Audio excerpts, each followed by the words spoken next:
Bienvenue sur Indépendante et Authentique, le podcast pour booster ton état d'esprit et ton entreprise. Je suis Pêche et j'accompagne les entrepreneurs à croire en elles, à développer leur activité et à garder un état d'esprit positif et motivé. Chaque mercredi, je te partage des conseils autour de l'entrepreneuriat, une réflexion de développement personnel ou encore l'interview d'une femme inspirante qui te partagera sa vision de la vie et de l'entrepreneuriat.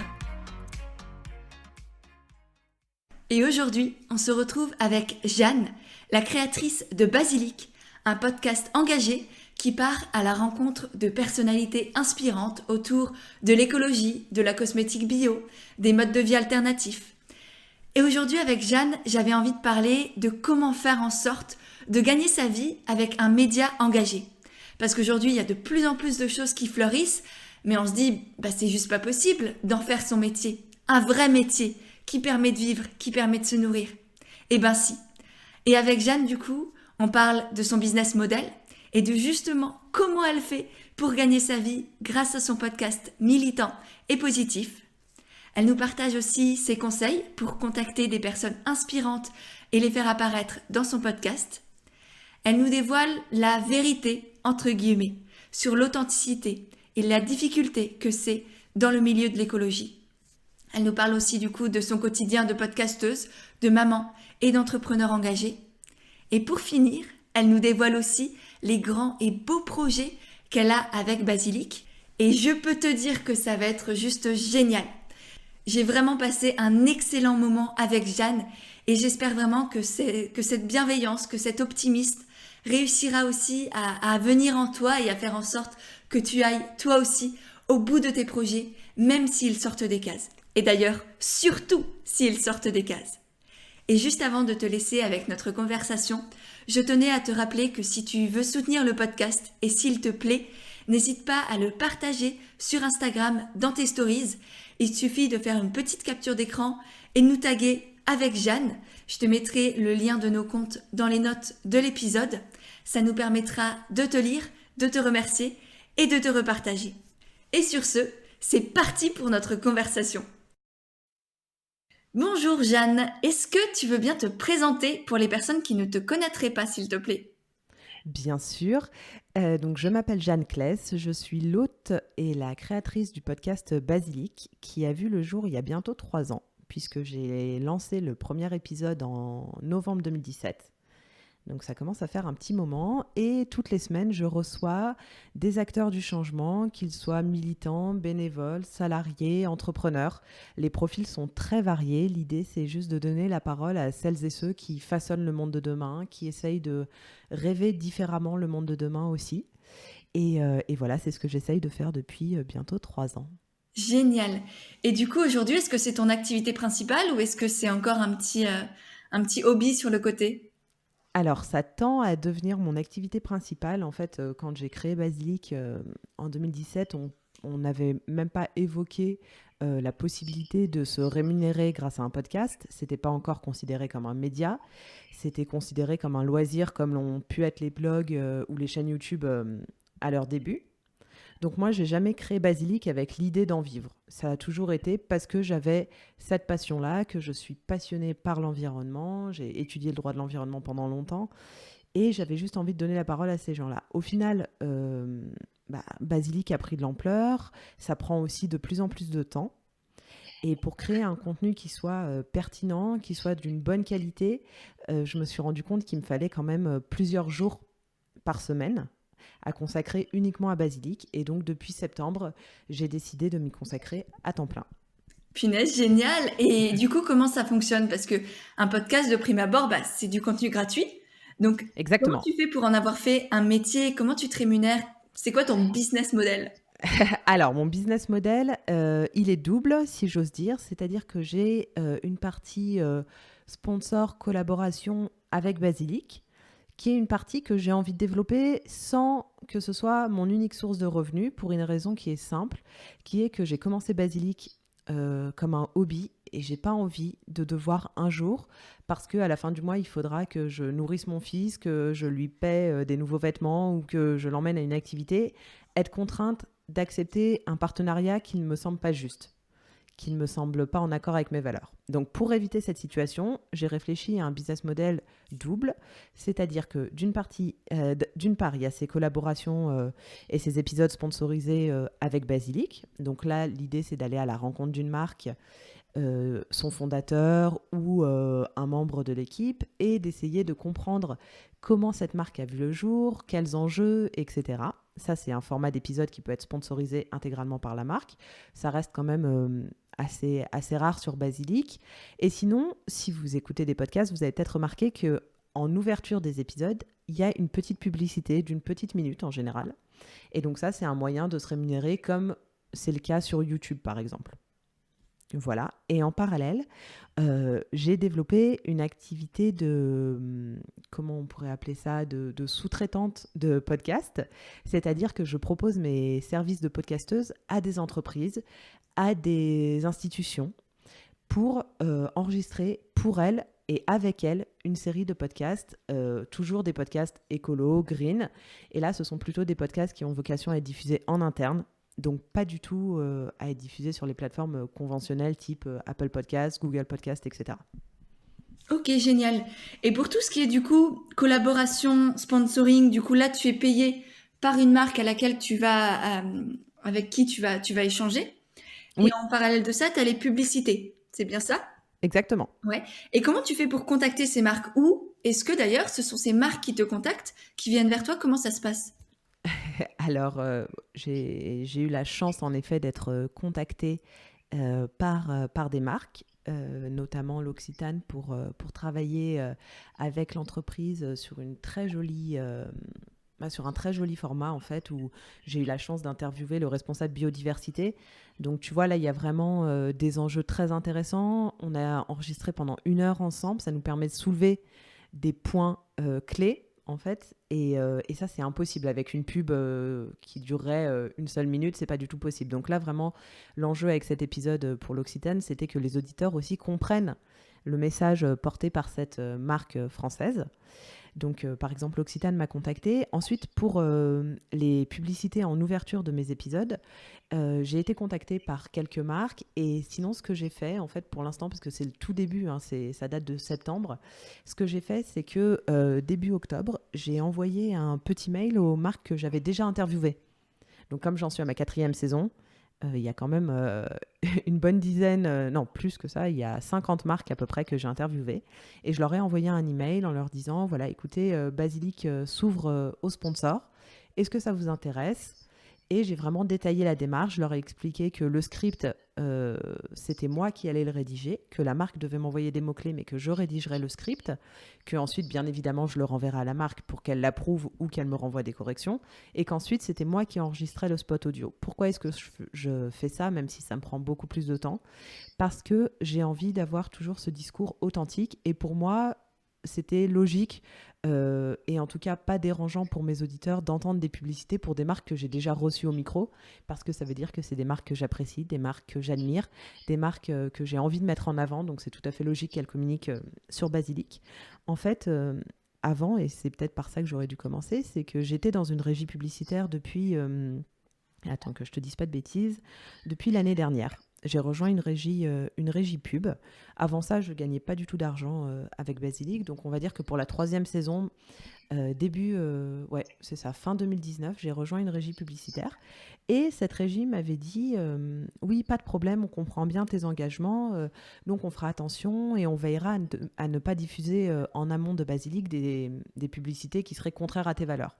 Donc moi, j'avais signé une charte en disant, écoutez, je suis OK pour des pubs qui concerneraient le tourisme, le secteur culturel, l'entrepreneuriat, voilà, enfin, mais vraiment quelques secteurs. Et tu vois bien que les annonceurs sont quand même les entreprises qui ont beaucoup de moyens. Donc, le secteur automobile, le secteur aéronautique, ce genre de choses. Et j'avais bien mis vraiment un warning et c'était hyper important pour moi parce que vraiment je pourrais en pleurer si un auditeur me disait écoute Jeanne, j'ai entendu une pub pour Air France ou pour Rodi avant ton podcast, je comprends pas pourquoi tu fais ça. J'avais vraiment peur de ça et c'est pour ça à la base que je voulais pas rejoindre de régie publicitaire. Donc je les ai rejoints, je leur ai fait confiance et Et cette confiance a été trahie, en fait, puisque un jour, je reçois un message d'une auditrice, fidèle auditrice, qui me dit Jeanne, je comprends pas, il y a une pub pour Audi en amont de Basilic. Pourquoi est-ce que tu as accepté un tel partenariat ? Et donc là, évidemment, je suis tombée des nues. Je me suis mise à pleurer. Je me suis dit que si je travaillais aussi dur pour Basilic depuis 3 ans et avec autant de passion, c'était pas pour un jour qu'un auditeur puisse être déçu pensant que j'essayais de me faire de l'argent sur son dos en diffusant des messages contraires à mes valeurs. En fait, la vérité, c'est que moi, j'avais pas du tout le contrôle sur ces publicités-là et que j'ai fait confiance à cette régie en pensant bien faire. Voilà, autant te dire qu'une fois que j'ai appris ça, j'ai quitté illico presto cette régie publicitaire, mais que donc je n'avais plus de rentrée d'argent et qu'il a fallu trouver une alternative. Ok, je comprends. Oui, effectivement, c'est très très intéressant parce que c'est vrai que souvent, les gens ne peuvent pas savoir en fait ce qui se passe derrière, d'où viennent les publicités, comment tout ça fonctionne. Donc là, déjà, merci pour ta transparence et ça me permet aussi de montrer on essaye de faire au mieux toujours, mais qu'on n'est pas maître de tout et parfois, ce que les gens peuvent entendre ou voir dans les publicités, par exemple, c'est pas forcément du chef ou de la décision du créateur de contenu qu'il y a derrière et ton auditrice, je pense, a été assez diplomate, on va dire, pour te le dire amicalement. Mais c'est vrai que c'est pas le cas de tout le monde et moi, ça m'est encore jamais arrivé, heureusement. Et j'espère que ça m'arrivera jamais. Et pour l'instant, c'est vrai que je préfère directement choisir les marques, les entreprises avec qui je travaille pour être certaine aussi de ne pas devoir faire face à tout ça. Donc voilà, bravo. Et puis, mine de rien, je trouve ça très très beau parce que ça prouve aussi à quel point tu es attaché à tes valeurs, à quel point c'est important. Tout ça pour toi, ton discours, c'est pas juste du vent, que tu surfes pas sur la vague, on va dire, de l'écologie, etc. Que c'est vraiment ancré en toi et c'est beau ça, je trouve. Et c'est pour ça que vraiment je suis tombée des nues et que je me suis effondrée quand Ouais. l'auditrice m'a dit ça, parce que j'avais accordé ma confiance à une régie publicitaire. Jusque-là, tu sais, j'ai toujours travaillé toute seule sur Basilic. Je prenais mon micro sous le bras quand je rentrais en France et j'enchaînais les interviews. Je me déplaçais partout en France à la rencontre de ces acteurs du changement. Et voilà, et c'était mon projet, c'était mon bébé. Et j'avais pas d'ambition d'en faire une carrière, d'en faire un métier, pas du tout. Mais voilà, c'est aussi pour ça, je pense que c'était si difficile pour moi d'accorder ma confiance à quelqu'un, que je me suis beaucoup entretenue avec cette régie. J'ai eu la chance de les rencontrer à Paris. Ils étaient très sympas et ils étaient désolés après de ce qui était arrivé, mais pour moi, c'était trop tard en fait. J'aurais pu, et peut-être que j'ai perdu des auditeurs à cause de ça, qui pensent que je suis malhonnête. Et ça, c'est terrible. Ouais, je comprends. Je comprends tout à fait. Et du coup, pour revenir à l'histoire de Basilic, qui est ton vrai bébé, même ton enfant aujourd'hui, il a bien grandi. Comment ça a commencé? Pourquoi et comment tu t'es lancée? Alors, déjà, c'était plutôt improbable parce que j'ai toujours détesté ma voix. On m'a toujours dit: Jeanne, t'as une voix à faire de la radio. Pour moi, c'était un enfer en fait. Quand j'étais petite, j'avais la voix hyper grave. On me prenait tout le temps pour un garçon. J'avais hyper peur d'appeler au téléphone parce qu'on me disait tout le temps d'accord, c'est noté, mon petit garçon, la personne en question te rappellera. Et c'était horrible. Donc, j'ai jamais pensé utiliser ma voix pour, pour un podcast. Et comment l'idée est née? En fait, avec mon compagnon, en 2016, on a déménagé à Hong Kong. Moi, j'ai quitté mon travail chez l'Amazona à l'époque pour partir à l'aventure. On a tout quitté en France et on a été s'installer à Hong Kong, où on avait la chance d'avoir obtenu un visa, tu sais, Working Holiday Visa, donc PVT en français, et donc un visa qui te permet d'y travailler pendant 1 an. Donc on est parti comme ça. Et moi quand je travaillais pour l'Amazona, je travaillais en télétravail. J'avais l'habitude de travailler avec la radio branchée toute la journée. Et quand je suis arrivée à Hong Kong, que j'ai commencé à travailler, à chercher du travail, je me suis vite rendu compte qu'en fait la radio à des horaires décalés, c'était insupportable. Parce que quand toi tu te lèves, c'est le programme de la nuit. Donc, tu écoutes de la musique classique ou la rediffusion d'informations de la veille. Enfin, ça n'avait aucun intérêt. Et en fait, ce qui s'est passé, c'est que j'ai découvert les podcasts. Donc, d'abord pour télécharger mes émissions de radio favorites. Et puis, très vite, j'ai découvert les podcasts natifs. Alors, à l'époque, c'était facile, il n'y en avait pas beaucoup.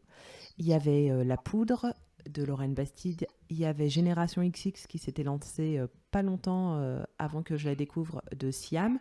Il y avait Présage d'Alexa Soyeux. Donc, Présage, c'est un podcast axé environnement. Et c'était le seul, je pense, à l'époque. Mais c'est un podcast plutôt axé collapsologie. Mm. Donc, c'est très intéressant. J'adore Alexa Soyeux, j'adore Présage. Mais c'était vraiment plus philosophique, plus des réflexions en profondeur. Et moi, j'avais envie d'apporter un peu de légèreté. Et je me souviens très bien, un soir, mon copain est rentré du boulot. Et je lui ai dit, tu sais, je crois que je vais créer un podcast. Et il m'a regardé vraiment genre avec les yeux écarquillés. Qu'est-ce qu'elle me raconte? Et je lui dis non, mais tu sais, je vais créer un podcast green, écolo. Je suis sûre qu'il faut que je le fasse. Quand je rentre en France en septembre, parce que je rentrais travailler tous les mois de septembre en France, quand je rentre en France, je vais aller à la rencontre de personnalités que j'ai envie d'interviewer. Je suis sûre que ça va être génial. Il m'a dit ok, si tu penses que ça peut être génial, allons-y. Et en fait, il m'a accompagnée sur la partie technique parce que c'est vrai que moi, c'est ce qui me faisait peur. Tu vois, je ne savais pas du tout vers quel micro me tourner. Je ne savais même pas comment faire pour héberger le podcast. Et lui non plus. Mais en fait, d'être deux, ça m'a quand même soulagée et j'avais beaucoup moins d'appréhension. Donc, j'ai acheté des micros branchés en USB sur mon ordinateur. Depuis, j'ai changé de matériel, mais au départ, je voulais pas non plus investir beaucoup d'argent, tu vois, je savais pas où ça allait me mener, et puis je voulais déjà essayer. Donc j'ai acheté 2 micros pour 80 €, je crois, quelque chose comme ça. Et je suis allée à la rencontre de mes premiers invités. Donc ça a été très facile pour moi de choisir les premiers invités parce que comme j'avais travaillé dans le secteur des cosmétiques bio avant, j'avais quand même quelques connaissances et des femmes surtout que j'avais envie de mettre en avant. Donc j'ai d'abord contacté Sabrina qui est la fondatrice de Koufou, une marque d'upcycling et de produits zéro déchet. J'ai contacté Asma, anciennement Take It Green, qui à l'époque venait de créer l'association Les Naturalistas. Donc là, c'était un épisode plus beauté. Ensuite, j'ai contacté, grâce à mes anciennes collègues de chez l'Amazona, une entrepreneuse basée à Hong Kong qui venait d'ouvrir et de lancer le premier site e-commerce zéro déchet de Hong Kong, qui est devenue aujourd'hui une de mes très très bonnes amies.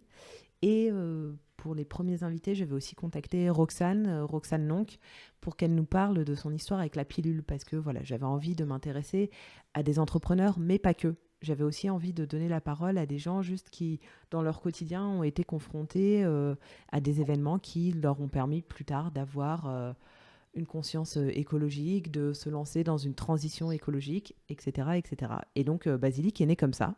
Et puis, je me suis accrochée, j'ai continué à enregistrer des épisodes et voilà. Génial, c'est trop chouette.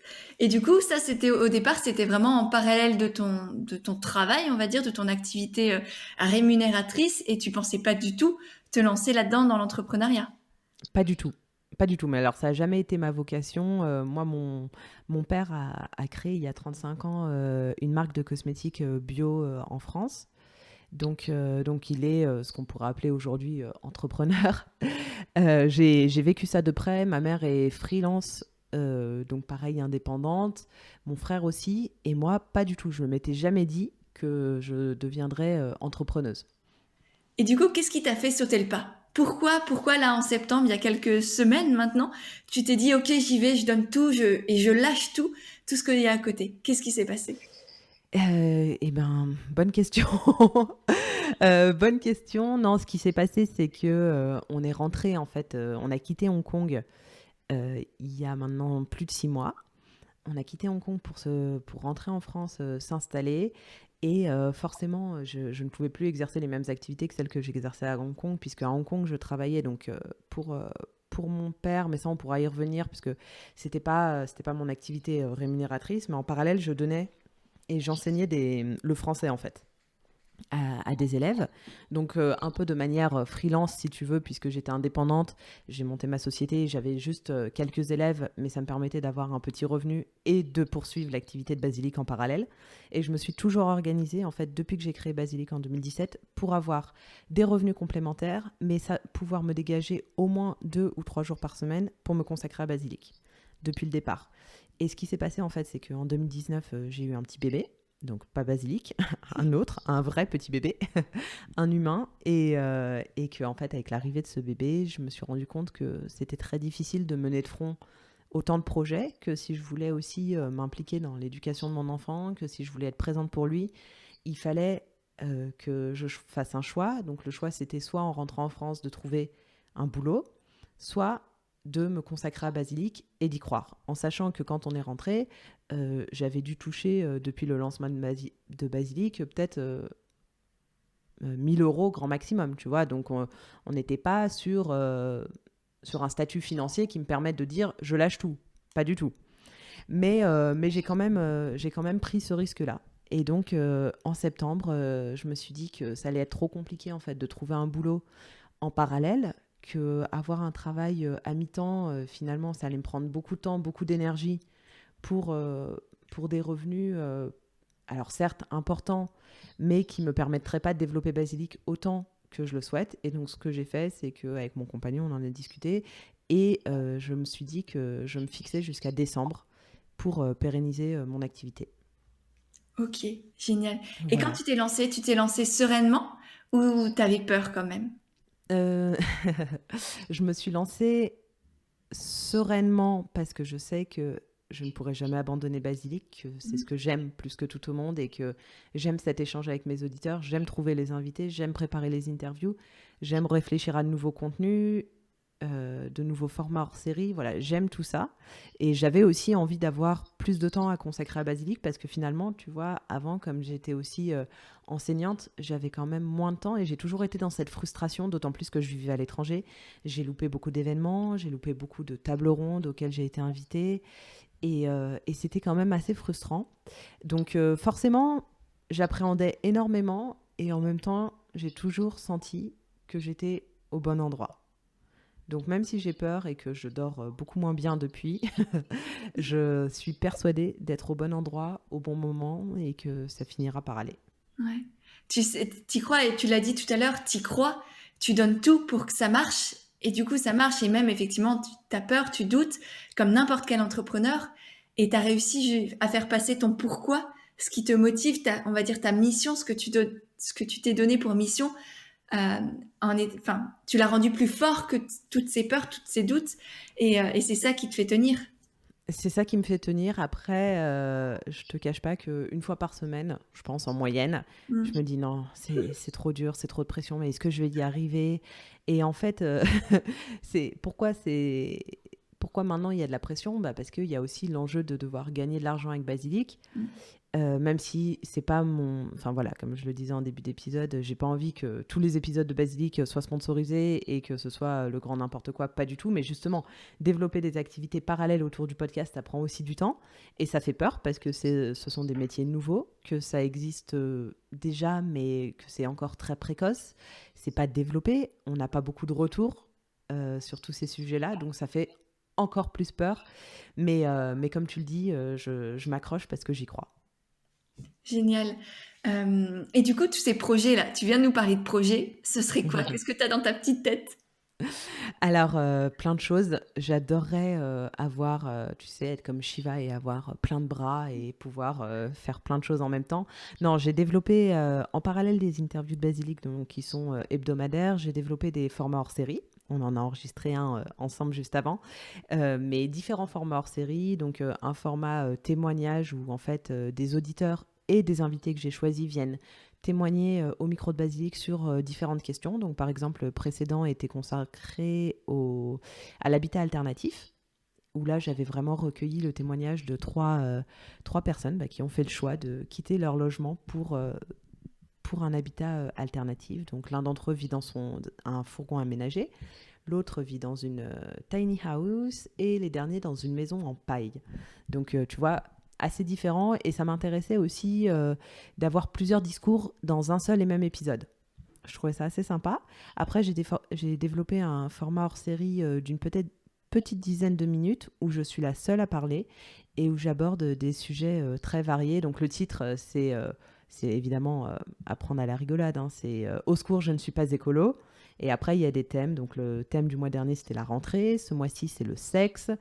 Le mois prochain, ce sera au boulot. Après, on aura sûrement les menstruations et plein d'autres thèmes comme ça. Et là, vraiment, c'est juste moi qui parle, qui fais mes recherches pour donner des pistes de réflexion aux auditeurs sur ces sujets-là et vraiment leur offrir plein de possibilités pour que eux puissent ensuite aller piocher ce qui les intéresse, tu vois. Et je trouvais ça assez aussi pertinent. Et après, en autre projet, j'adorerais pouvoir, je sais pas, collaborer avec d'autres médias pendant une semaine, par exemple, et qu'on réfléchisse à du contenu ensemble. Voilà, mais ça, ce sera pour 2021, je pense. Ok. Et comment tu fais pour contacter toutes ces personnes? Parce que tu as tout de suite quand même commencé avec, on va dire, des grands noms du milieu écolo green. Comment tu fais pour les contacter? Parce que je sais que j'ai quand même plusieurs auditrices qui ont un podcast ou qui aimeraient se lancer ou qui y pensent ou qui simplement, même pour des articles de blog, pour des collaborations, qui ont envie parfois de contacter des personnes qui les inspirent, qui ont peut-être une plus grande communauté qu'elles, etc. Et même moi, quand on me contacte, souvent, je sens derrière que la personne n'est pas forcément très à l'aise. Comment toi, tu as sauté le pas et est-ce que tu as pas des techniques, mais voilà, quelle est ta manière de procéder? Alors, déjà, je suis terrorisée à chaque fois que j'envoie un message. J'ai toujours peur que la personne ne réponde pas, ce qui arrive parfois. Mais finalement, maintenant, je le vis très bien. Au départ, je me souviens quand j'envoyais des messages, j'étais pas bien, tu sais, vraiment j'appréhendais, je me disais non mais ils vont trouver que Basilic c'est nul, et ça m'arrive encore, hein, mais néanmoins, l'envie de rencontrer ces personnes, l'envie de leur tendre le micro, là encore, est plus forte que tout, et donc je surmonte cette peur-là et je fonce. Donc comment je fais très concrètement, parce que ça pourra peut-être aider tes auditeurs et tes auditrices, j'utilise beaucoup LinkedIn, ça me permet aussi de repérer de potentiels invités. Donc j'utilise LinkedIn. En général, je leur demande de m'ajouter comme ami ou alors je leur envoie un message. Tu sais, on peut envoyer un message ou une note, je ne sais plus comment ça s'appelle. LinkedIn, Instagram aussi, ça peut être un bon moyen. Alors Instagram, le problème, c'est que quand c'est des personnes qui ont des fortes communautés, il y a un risque quand même que le message reste bloqué dans les messages non lus. Donc c'est pas forcément le réseau social que je privilégie. Et puis sinon, tout simplement un mail. J'envoie un mail en disant voilà que je suis la créatrice et l'hôte de Basilic. J'explique un peu en quoi consiste le podcast et surtout j'explique pourquoi le profil de cette personne m'intéresse. Et pourquoi est-ce que j'aimerais les recevoir au micro? De quoi est-ce qu'on pourrait parler ensemble? Pourquoi est-ce que ça pourrait intéresser les auditeurs? Et vraiment, mon conseil, ce serait de donner envie à la personne, en fait, de venir raconter son histoire et lui donner envie de parler d'elle. Parce que si vous envoyez un mail en disant « Coucou, je suis machin, je fais ça, ça, ça, ça et ça », c'est pas que c'est pas intéressant. Mais la personne, ça lui donne pas forcément envie. Il faut aussi savoir capter son attention et lui dire que vous avez envie de l'entendre à votre micro. Ça, c'est hyper important, effectivement, parce que je pense qu'on n'imagine pas. Là, moi, par exemple, je reçois effectivement très souvent des propositions d'interview, par exemple, mais les gens sont souvent très auto-centrés et ne se mettent pas du tout à ma place, là, en l'occurrence, ou à la place de la personne qui contacte. Et du coup, à la fin du mail, tu dis, bah, ok, c'est un chouette projet, mais qu'est-ce que j'y ai à voir et qu'est-ce que ça m'apporte? Exactement. Qu'est-ce que ça va apporter, en fait? Ouais. C'est toute la question, exactement. C'est ça, donc à chaque fois que vous contactez quelqu'un, même pour un entretien d'embauche, pour quoi que ce soit, c'est mettez-vous à la place de la personne et demandez-vous pourquoi elle me dirait oui. Qu'est-ce que je peux lui apporter? Parce que c'est du donnant-donnant.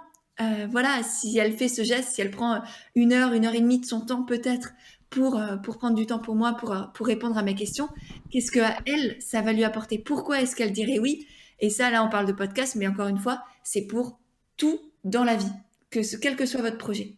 Bien sûr, ça marche. Je pense que ça peut s'appliquer à tous les domaines et que ce soit professionnel ou personnel. C'est-à-dire que s'il y a une personne que vous avez envie de rencontrer, même dans le cadre associatif, par exemple, là encore, il faut aussi tendre la main à cette personne et lui tendre la main sincèrement pas simplement en restant centré sur soi-même, parce que ça n'apporte rien.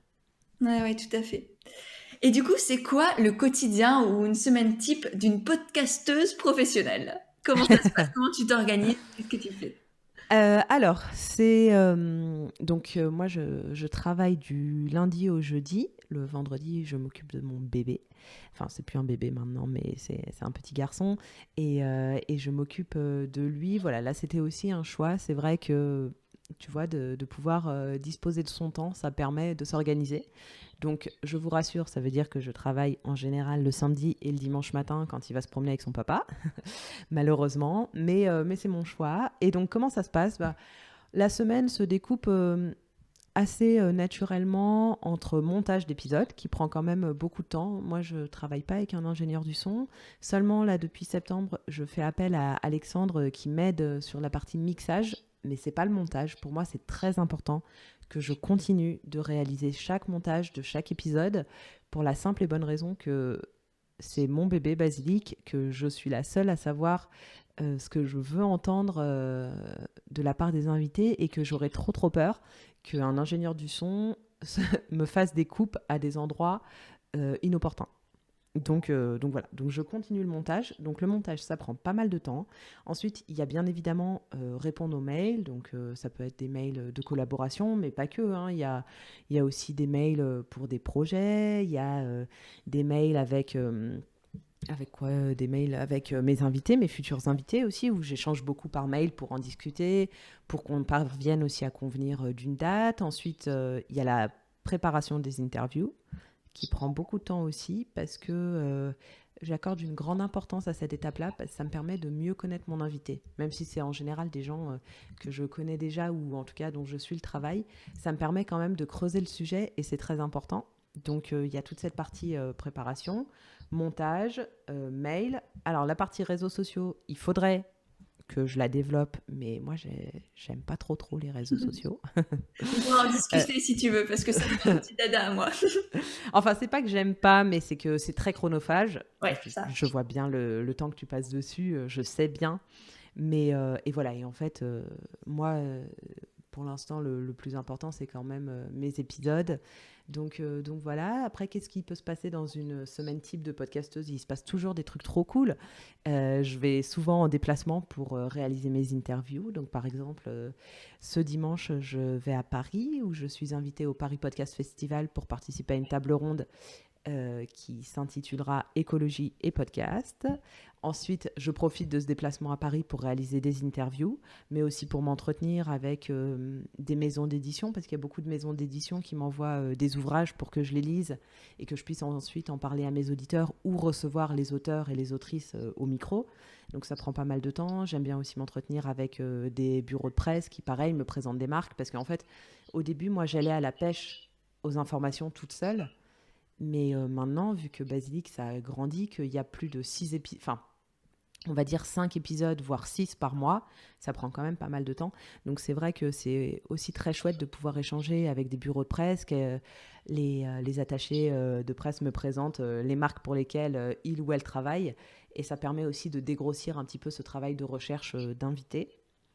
Et voilà, c'est tout ce qui se passe dans une semaine de podcasteuse professionnelle ou en devenir. Et donc ça, c'est pour la partie Basilic, mais en parallèle, il y a toute la partie que je suis en train de développer, sur laquelle je travaille, de podcast pour les entreprises.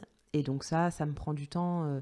C'est pas encore tout à fait lancé, mais il se trouve qu'un projet est venu à moi par hasard via LinkedIn, où on m'a contacté sur LinkedIn pour un projet. Donc ça, c'était très, très chouette. Mais ça m'a donné envie vraiment de développer aussi tout cet aspect-là du podcast. Donc j'y travaille notamment pour, tu vois, rédiger une belle présentation qui fasse envie. Et puis après, il faudra que j'aille à la rencontre de ces entreprises pour leur proposer mes services. Ok, super, top. Et du coup, comment tu as fait connaître Basilic, étant donné que t'es pas trop réseaux sociaux, etc. Même si pour moi, ça reste la base, et je pense que chacune de mes clientes est devenue fan de son Instagram, notamment parce que pour moi, c'est un réseau social incroyable. À partir du moment où on est bien organisé, où on a les bons outils, où on se laisse pas non plus trop envahir. Donc tout ça, ça s'apprend, on va dire. Mais du coup, toi, comment tu fais pour développer Basilic? Va falloir que je vienne faire une semaine de coaching à Rennes. Eh ben, avec Non, grand mais plaisir, oui. en vrai, j'adore échanger sur Instagram, vraiment.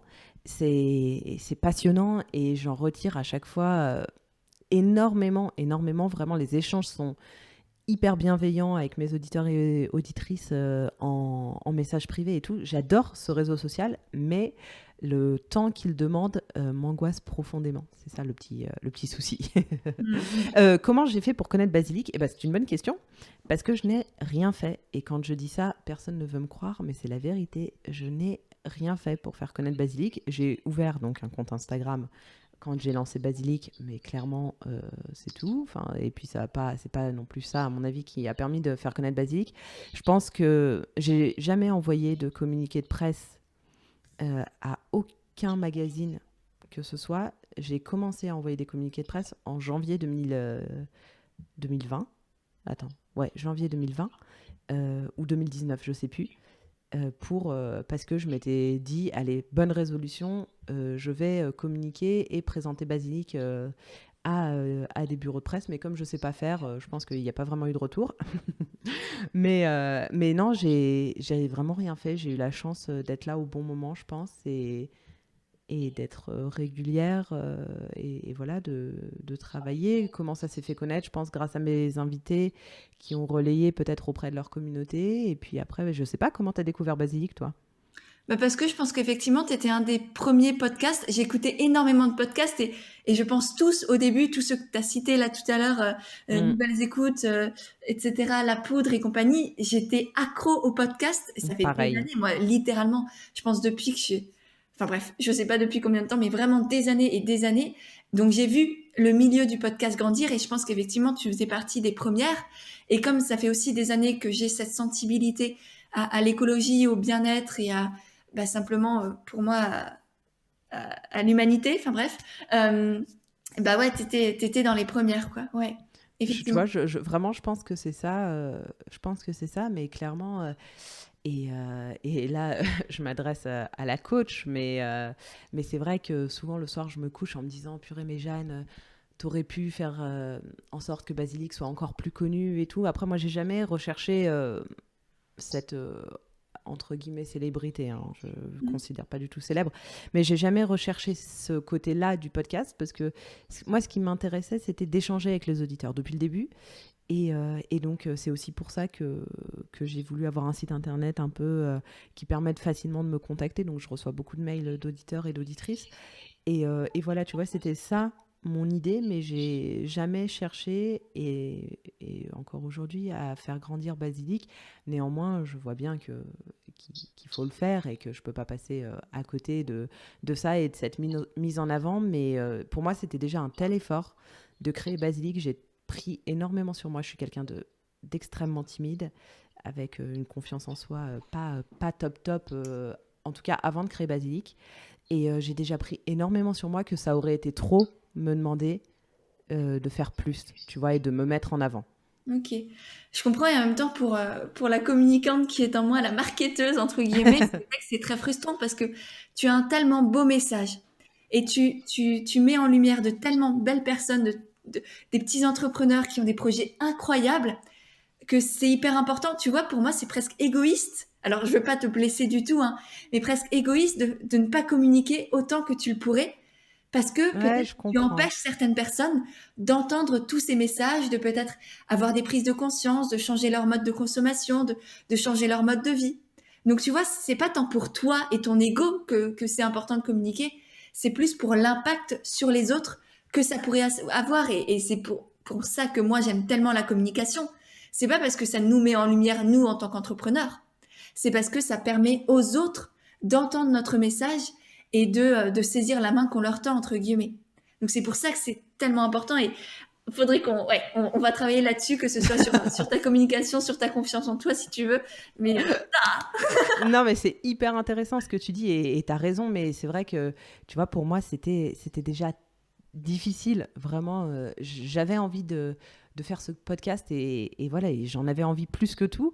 Mais le jour où je l'ai mis en ligne, j'étais terrorisée, et mon copain pourra en témoigner, mais je suis restée chez moi, sous ma couette, pour être sûre que personne ne me voit. Et encore aujourd'hui, quand je me présente, je ne dis jamais que j'ai un podcast. Jamais, jamais, jamais. Et à Hong Kong, ça, je l'avais raconté, il me semble, dans l'épisode où une amie m'avait interviewée, mais à Hong Kong, c'est une connaissance qui aujourd'hui est devenue une très bonne copine, qui est venue me voir et qui me fait « Mais Jeanne, c'est toi qui fais Basilic ?»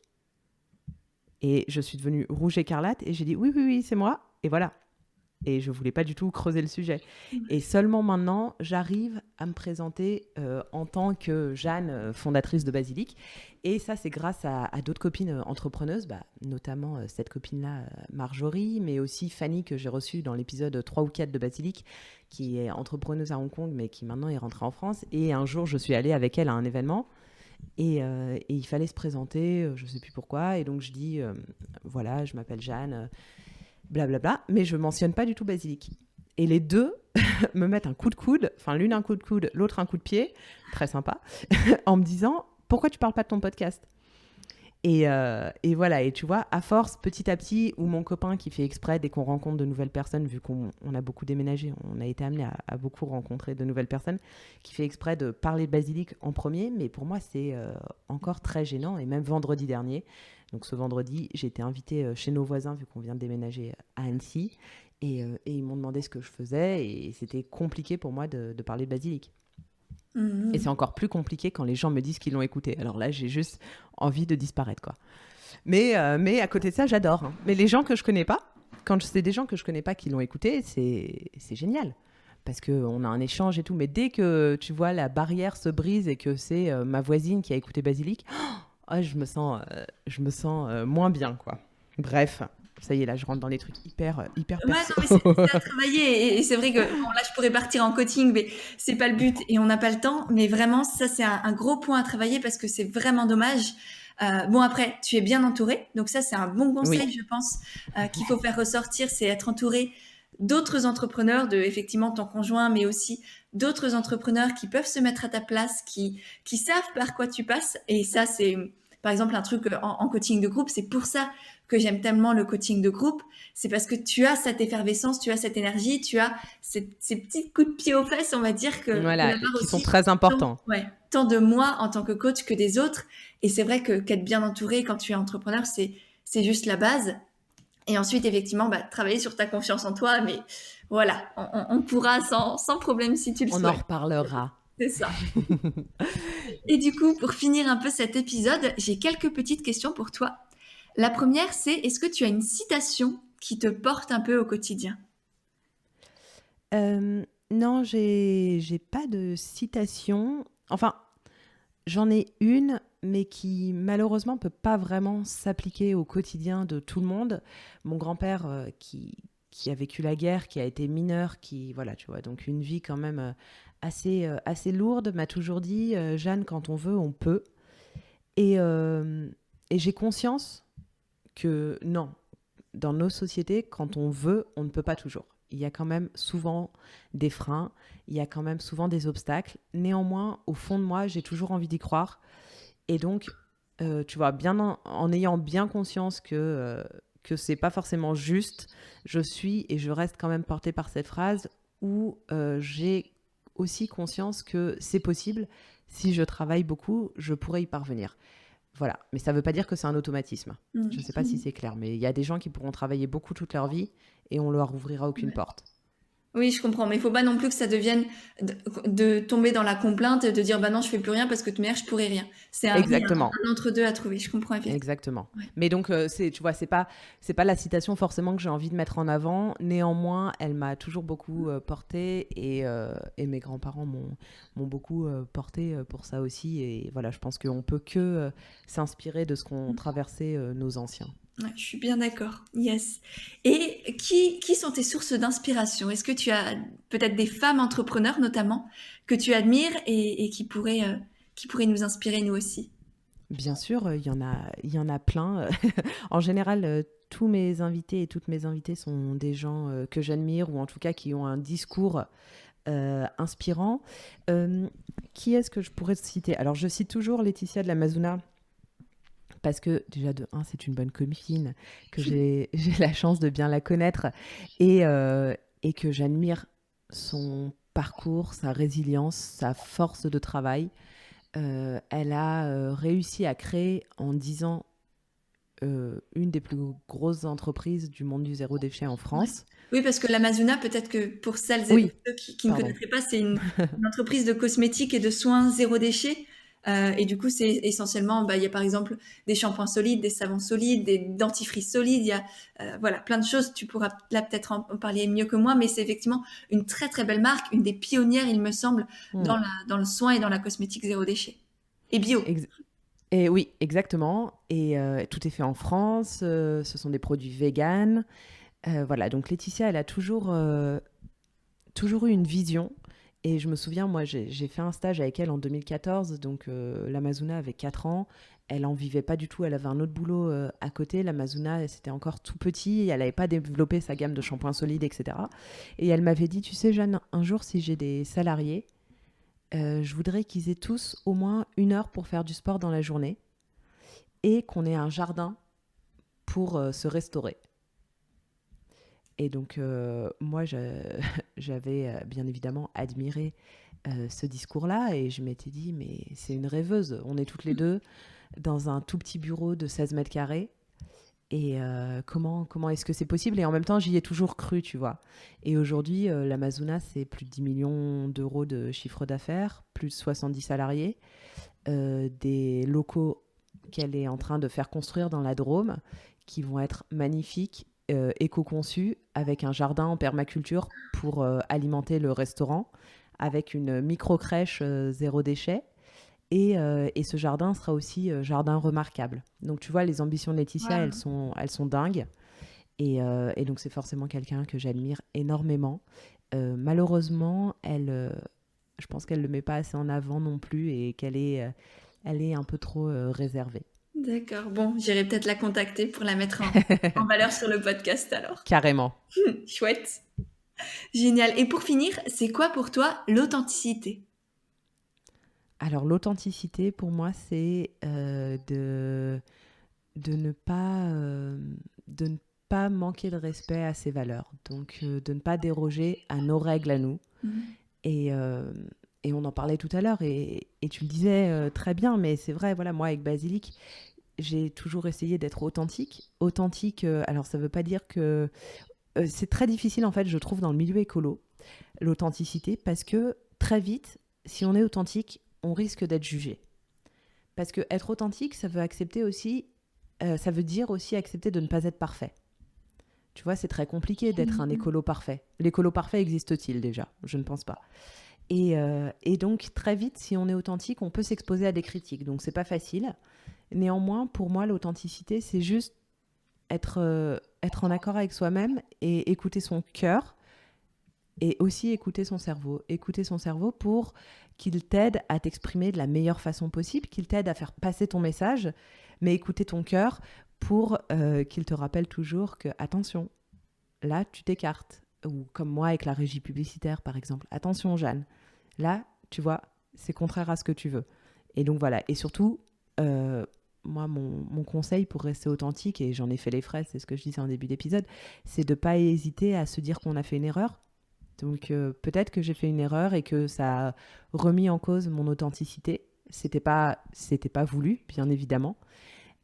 Mais je travaille pour corriger cette erreur et je fais en sorte de préserver mon authenticité. Je pense que c'est primordial. Ouais. Et puis c'est pas une erreur parce que là t'en as tiré une belle leçon, donc c'est un Oui, apprentissage. bien sûr, bien sûr. Génial. Bon, et bien sur ces belles paroles, je te souhaite une très très belle journée et je te remercie encore une fois du fond du cœur pour cet échange qui a été très très beau, très positif et apportera beaucoup beaucoup de conseils, je pense, à nos auditeurs et auditrices. Merci infiniment et surtout merci à toi pour tout le contenu que tu crées qui permet de rebooster et d'inspirer au quotidien. C'est vraiment, vraiment génial.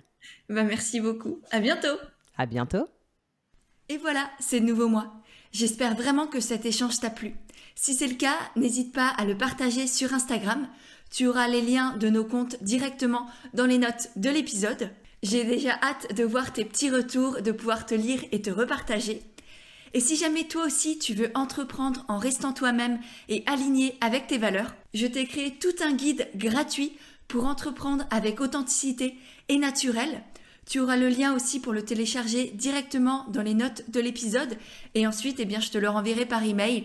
Il est rempli de conseils, d'astuces, de petits exercices à faire pour t'aider à développer ton projet et faire en sorte qu'il te ressemble vraiment pleinement. Donc voilà, tu as le lien aussi dans les notes de l'épisode. Et pour finir, si vraiment tu as aimé le podcast, n'hésite pas à le faire savoir en laissant des petites notes et des étoiles sur Apple Podcast parce que ça aussi, ça m'aide énormément à faire grandir et à faire connaître le podcast et du coup aider et toucher de plus en plus de personnes. Voilà, je te remercie sincèrement par avance et je te dis à mercredi prochain pour un nouvel épisode d'Indépendante et Authentique.